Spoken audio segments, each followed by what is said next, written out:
Hey skiers, I'm Jeff from skiessentials.com. I'm Bob, how's it going? I am on a pair of 2023 QST 92 skis right now. This is a review that you and I have been wanting to put together for a while. Yeah, maybe love since these that things. Alta trip. It was pretty clear that there's something special about them. Yeah, if you remember, if you watched that video when we were skiing with Joe Johnson, the marketing director for Salomon, he kind of referred to this as the unsung hero of the QST line. Yep. And it's really obvious why. Right. Like, they don't get as much attention. They're only like $550. Right, yeah. Which it's is like kind of crazy. Yeah. And I feel like when a ski like is at a lower price point like that, people don't think of it as like a really cool ski or something. Right. You know what I mean? Totally. So really fun. We've actually had a little bit of natural snow to play around in too, which is great because that's really a highlight of these skis. Yeah. I mean, they're just automatic and everything. Yeah. It's unreal. Super fun, just bopping around, hitting little natural hits, playing in the trees, pretty good in the bumps. So we're going to take a couple more runs here. We got a new lift at Stowe that we want to check out. And then we'll meet you back in the studio and we'll chat more about these skis. Sounds good.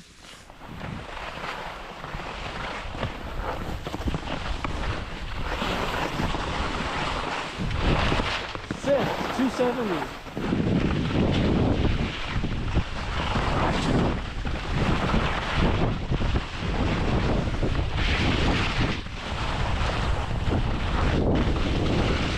Hey skiers, here we are back in the studio.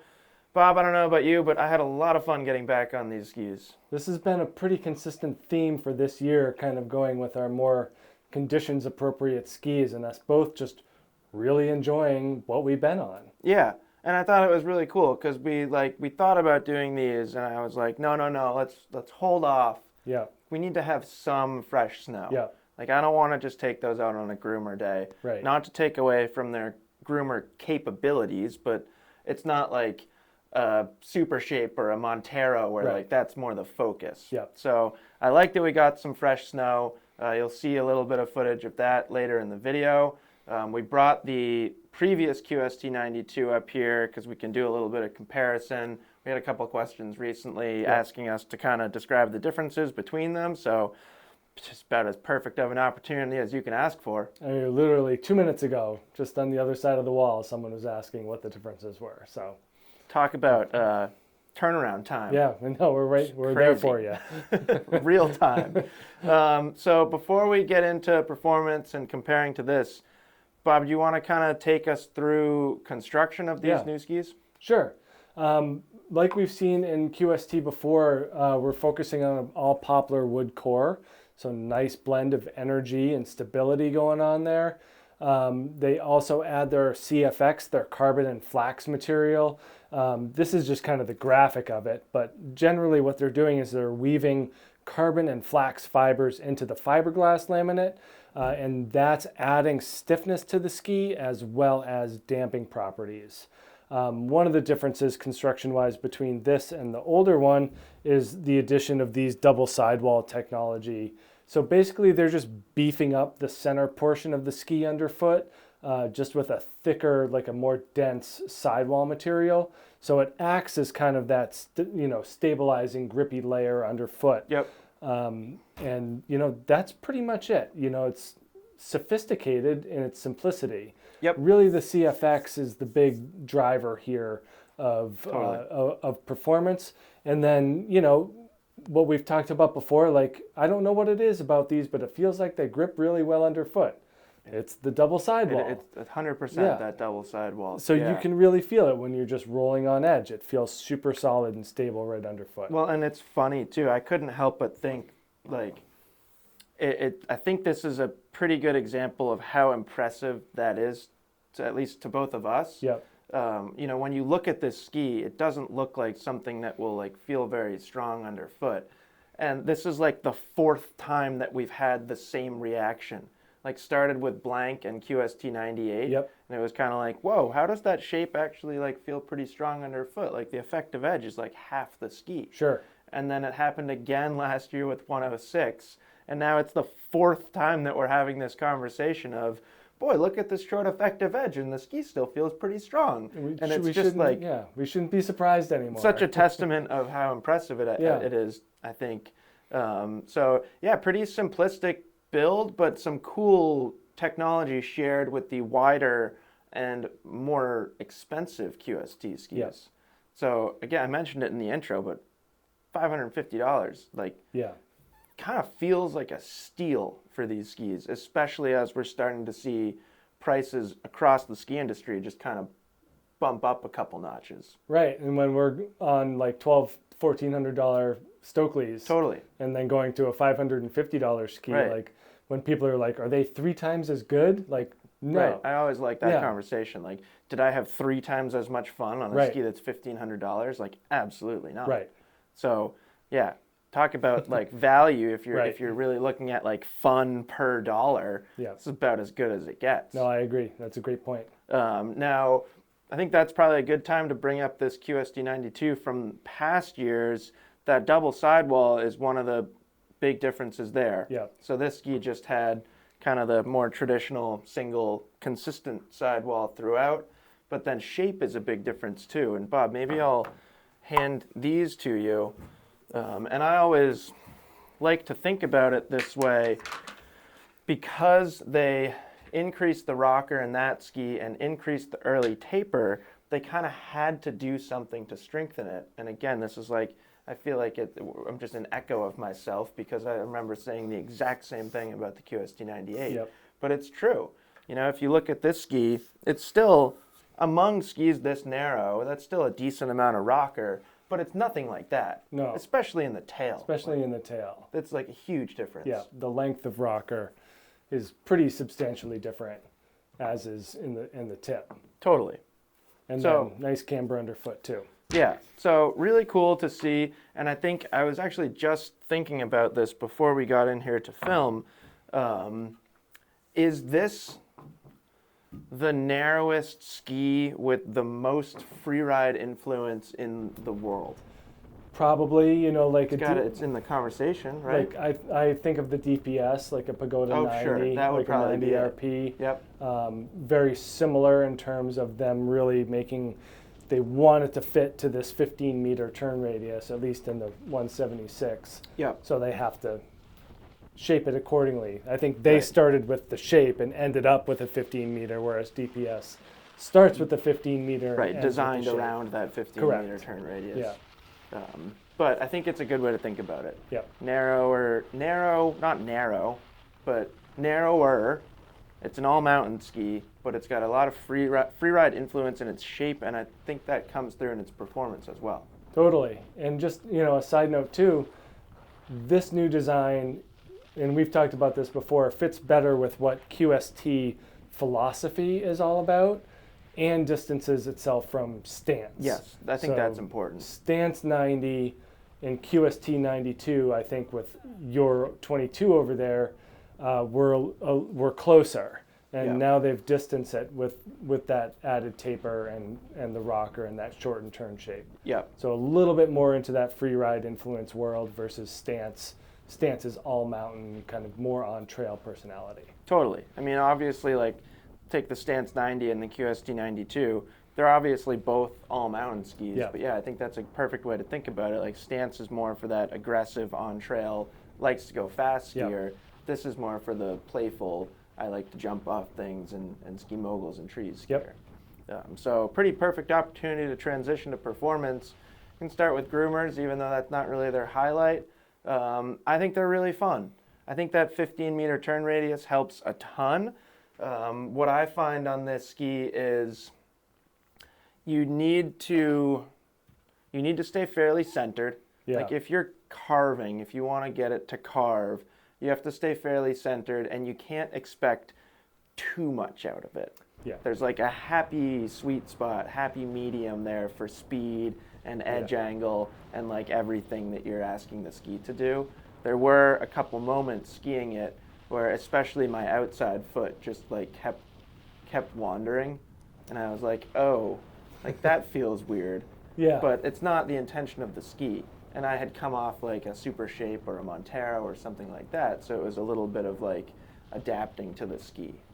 Yeah, and they're not like, it's a nice mid flex. Yeah. You know, it's neither too stiff nor too soft. So No. you're right. As you push through the tail, when it bends, combined with that rocker, Yeah, and the like, taper. yeah, Yeah. it's gonna give. Yeah. And like that's fine. Right. You know, and even like, you know, following you down like on this set here, like still pretty impressive to see what angles and speeds you can generate on it. Yeah, and it's like, if anything, it's kind of going back to that conversation that I think we probably had last talking about ripsticks, where it's like, it's very rewarding to ski at slower speeds. Yeah. And there's a lot to be said about that. Like, it's kind of fun to be able to go out and cruise around and not worry about your personal safety or the safety Right. of those around you, Yeah.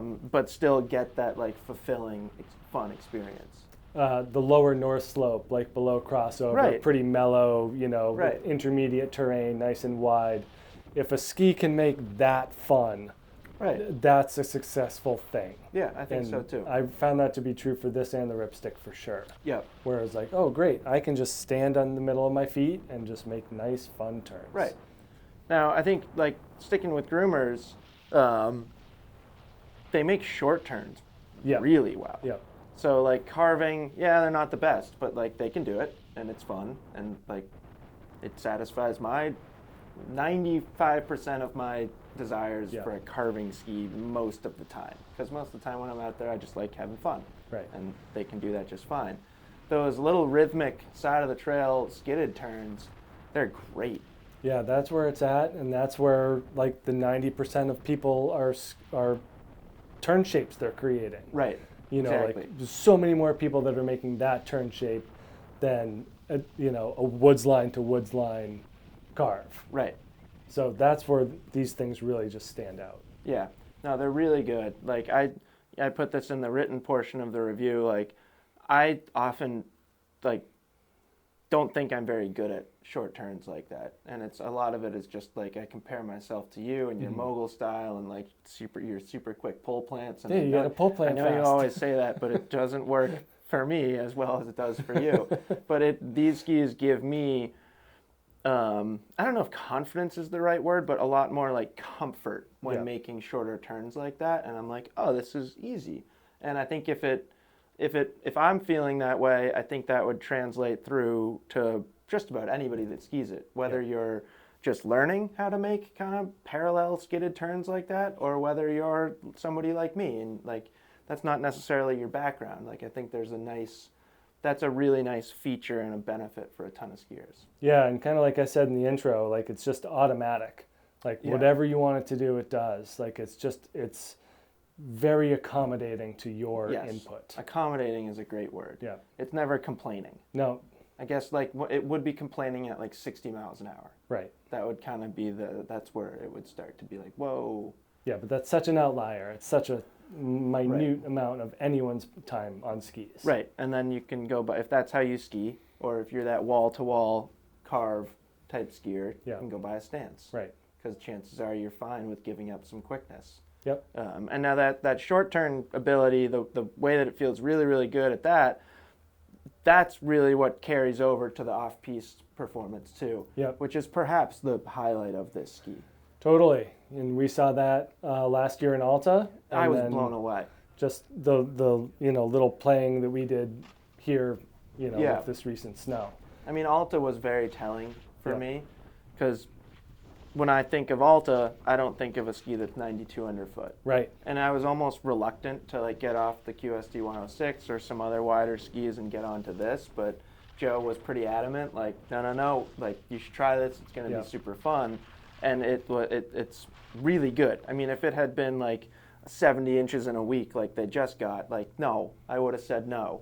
But we had like a kind of variable snow conditions, and they worked really well. Yeah. So it's like, I don't know, like you could pigeon the ski as like an East Coast ski, but I don't think that's necessarily accurate, because I think there's a lot of different applications for it. No, I don't think you can pigeonhole this ski in anything. Right. Like it definitely has just that huge, just broad, like opening of potential. But yeah, very, very good off-piste. Super easy to release the tail edge.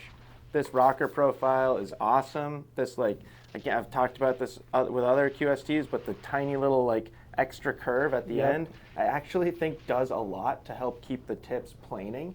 Like it's pretty cool to kind of, not that you should be looking at the tips of your skis, but if you look down and like watch how that tip is interacting with the snow, there's something there. It's pretty cool. I catch myself looking at my tips from time to time. Just Yeah, to see right. that, I just for like sure. wouldn't like all of you out there. My recommendation would be don't look down at your tips. Look where you're going. Right. But just, yeah, super fun off-piste. It's not like a powder ski, but it does do quite well in soft snow and just very, very easy to wiggle it around. Yeah, and we jumped in the little low-angle woods here. Definitely not enough snow for high edge angles. For high edge angles No. or anything steeper, but just to get the sense of, just to show that they ski in Vermont woods perfectly. Yeah, and I even like, I think I pushed back on that a little bit when you were like, let's go ski, like, what are you, Family Glade or Chapel Woods or Fun whatever for the they're whole called. family. And I was like, this is, like, what are we doing that for? And you kind of raised a good point, like, well, like this, a lot of people that are buying the ski are going to do this. Right, Like these needs, woods. It needs to be able to do this well. Yeah. And I think that was an excellent point. Like, we established in Alta that it can handle steep terrain. Yeah. Like, it does it just fine. And I think it was cool to show that it's approachable and a good tool for somebody who's going to be skiing lower angle, kind of flatter terrain and like getting their feet wet in tree skiing. Yeah. And perfect for advancement and progression. Totally. Like super friendly in that regard. Yeah. And now I think the last thing that I'd want to bring up, and again, we talked about this with the 98 and the blank and even the 106 too, is this is not a twin tip, but it's kind of close enough of a twin tip that I feel pretty comfortable skiing switch on it. Yep. You probably saw some clips of me doing 180s. You commented on like one of them and you were like, that was fast. It And, like, was fast. I wouldn't do that on a ski that I didn't trust had enough rise in the tail. Like sometimes I'll pop little 180s on directional skis just for fun, and then I turn around really quickly because I'm like scared of catching that tail. But we get a lot of comments and questions from people saying like, I'm not a park skier, but I would like to start learning 180s, learning how to ski switch. I would like to go into the terrain park a little bit. I actually think this is a really good choice. It jumped really well. We both had a lot of fun in the air on it this loves thing. jumps. Yeah, it likes jumps. Yeah. And like I like that about it. Yeah. Because when I click into this ski, and I think I said it out loud, I was like, okay, where are all the jumps? Right, let's go find some like jumps. we gotta go look for the jumps. Yep. And I just think that's like, I don't know. I like to associate skis with feelings. Right. And I think like that's the way that's how you should feel and think when you get on this ski is jump, playful, get off trail, make a bunch of different turn shapes. Yeah. It's really fun. Like would a park skier, like a true park skier, somebody that's hiking rails and stuff like that and like working on their switch sevens, should they get this ski? Absolutely not. Right. You would be very disappointed. But if you're more of an all-mountain skier and you like the idea of playing around in the park, skiing switch a little bit, maybe you've got kids. You know, I know you like kind of like the ability to go backwards every once in a while with the kids, backing out of spots in the woods. Yeah, that's my favorite. You bring that up a lot. Like you can do all of those things on this ski. So pretty cool. Yeah. Good mix of performance in this ski. And before we finish, it's $550. Right, what a deal. You remember how cheap this thing got with like Black Friday sales and stuff like that? Yeah. Someday that's going to happen to those. Right. Someday you're going to be able to buy that ski for like $300. And it's going to be crazy. Right. And until then, you can buy it for $550. And it's still a really good deal. No, I agree 100%. It's good stuff. Did we miss anything? Mogul Performance. Go for it. Very good. You're the resident Mogul expert. Take me through it. The Moguls that we had were Scary? scary. Icy. Well, the Moguls weren't icy. The in between was icy. It was So scary filming. your typical Eastern early season Yeah. Moguls, but like that's what a lot of people have to deal with a lot of the time. So I Good kind of point. wanted to ski them like that to Yep. say, okay, how does this thing hold in between?